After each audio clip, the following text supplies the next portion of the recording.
Good Tuesday morning, foggers. Hope everybody's having a good morning today.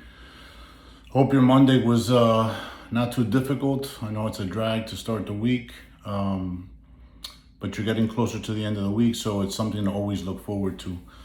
So today, what am I bringing you today? So yesterday, in speaking to an officer just about things going on and how things are done and frustrations that they have, they're also frustrated at how things are going in the department. And we talked about leadership, and so that's what I want to bring you today. Leadership. I think that there's natural born leaders, right? I think you're born a leader.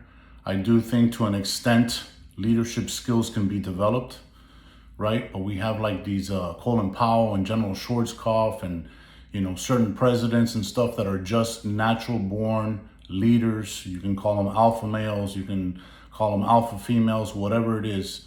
And I've worked for some tremendous female supervisors. I think leadership skills is somebody who's determined, right? I think a good leader is somebody who's determined, doesn't really care what other people think, is guided by their heart and by truth, right? And is not thinking about themselves. If I had to pick something about leadership, it's right at the top of the list, has to be with people that don't think for themselves, right? I've always said that as a sergeant, when you're a lieutenant, captain, major, chief, whatever, if you're thinking about yourself and climbing that ladder, you're probably a real shitty supervisor, okay? It just is what it is. So a great supervisor, and the one where people want to work for constantly and want to change shifts to work for, are the people, the leaders that put their people first, right? You have to think of your troops before you think of yourself. Everything else will fall into place. There's a lot of times in life, especially in addictions, that we talk about surrender. And what is surrender? Just doing the right things, right?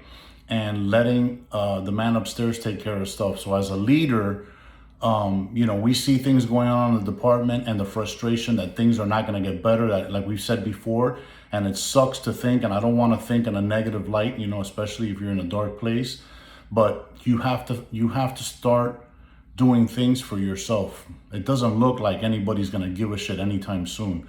But leadership, first line supervision from sergeants, right? And we used to have corporals, but sergeants, lieutenants, captains, and majors and above, you can start implementing a lot of these changes that we're asking for at your level and start like a grassroots movement. Hold roll calls. Just check on people. Hey, how you doing? If you heard, hey, so-and-so's getting divorced, or so-and-so's in a custody battle, or so-and-so's not doing well financially, try to help them out. Take a poll. Hey, how's everybody doing? Do you need to get more off-duty jobs or try and get some overtime to help people out and get them out of that financial hole? Whatever it is. But the first and most important thing is that those troops know that you care, that somebody cares. Because it sucks going through life thinking to yourself, nobody cares about me. And there's a lot of that in your personal life and in your professional life. And you've got to make changes in order to change that. And as a first line supervisor, I think it's a great thing for you to start at the low level at a simple roll call. Hey, how's everybody doing? What can I do for you? How can life be better? And listen, that's the job of a supervisor. If you don't want it, then you shouldn't have signed up for it. You signed up to be a leader. You didn't sign up to get more brass on your uniform. You didn't sign up to make more money, although you're going to make more money, but with more money comes more responsibility. Okay. And that's taking care of your people. In speaking to officers recently, when you're involved in a police shooting, right? Or in another situation that could be a legal, a sticky situation, right? There has to be an investigation and stuff, and you don't want to get jammed up. You're automatically separated, right? And rightfully so, because you're doing it for their own well-being, right? For their own good. You're involved, let's say, in a police shooting or something. We always tell you, hey, shut up, get in the car, call your attorney, call the PBA rep or whatever it may be, and don't say nothing to nobody, right? That's just your right. That's just your right. Your Fifth Amendment right, even though you're not incriminating yourself or anything, but that's your right to remain silent, right? Your Miranda warnings, right? So, but what we're asking is, to have peer support and to have other officers present, especially with younger, inexperienced officers, because right away you feel like you've done something wrong. And in a leadership position, you should be able to go in and go, hey, listen, everything's going to be okay. Everything works out. We want you to remain quiet. And yes, some of you are going to say, well, you're taught that, or we've told you that before. I get it. I get it. But in a situation like that, you forget everything, okay? So just to have somebody there, not talking about the case or whatever, but you should be able to have somebody there to say, hey, everything's going to be fine. Are you diabetic? Is your sugar dropping? I know in one shooting that we were at, the officer got a little nervous. He was a young officer. It was a clean shoot. Everything was good. But we went and got him a soda. He was getting a little shaky. He was getting a little pale.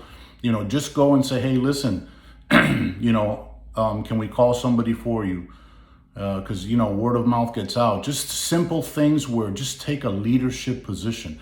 I remember I had an officer, a young officer, get involved in a crash. It was I thought it was going to be a lot worse than what it was. I had people at the scene, and what did I do? I took off and picked up his wife. Why? Because I wanted her to know, hey, listen, I'm picking you up, I'm taking you to the hospital. He's fine, he's alert. Before she starts getting all these, bogus phone calls with bad information, whatever. Why? Because I took that leadership route, because I would want that for me. I don't want, these crazy phone calls being made. I don't want crazy behavior. I want, leadership. I want people, and I have worked for some tremendous leaders, and then I worked for some real shitty people. And, I was told when I went through first line supervision to read this book, it'll make you a great leader, and read that book, and that's just a crock of shit. So, yes, you can develop it, but you know what? It takes courage. It takes courage to develop those skills and make some judgment calls. Remember that I told you that there was an officer that got in a jam, and I made some phone calls, and I got his attorney to respond to the scene, and they put me through the ringer. And I held my ground, because that's what I would want done for me. And don't we have as officers the same right as everybody else? So I took that leadership position. I paid a little price for it or whatever, but I stuck to my guns, and people respected me more for that later on. So you get accolades. Yeah, you're going to get some shit for it too, but you're going to get some accolades from the troops, which is all that matters to me. I don't care what up above, in my ranks thinks. It's great if they respect you, and the ones that work with you know what kind of a person you are. But if the troops below me respect me and they're grateful for the protection that I offer them, then that's all that matters. So today, that was a topic. I just wanted to get into leadership. We can start making changes. We really don't. First of all, we're not going to get it. It doesn't look like we are. We're waiting to see, who's going to be the new sheriff and that. So people are status quo. They're nervous about making decisions, and who are they going to cross, and who's going to be upset, and all this kind of stuff. But meanwhile, we're losing people to addiction and to suicide and all over. Even though our department right now hasn't suffered a suicide in a little bit, but we're still dealing with an attempted suicide, and that's a whole other topic where people want some answers for that, and we're not getting them. Okay, so we have to do our own searching, right? Have the courage, be a leader, and again, you don't have to be a supervisor. As an officer, just poll the guys and the girls you work with. Hey, how's everybody going? They can't stop you. Nobody can stop you to do that. How's everything going? Whatever. If you notice something, pull them aside. Hey, can we ride together? Let's meet up for coffee. Whatever it is, talking. Okay, remember I told you numbness and silence is no good.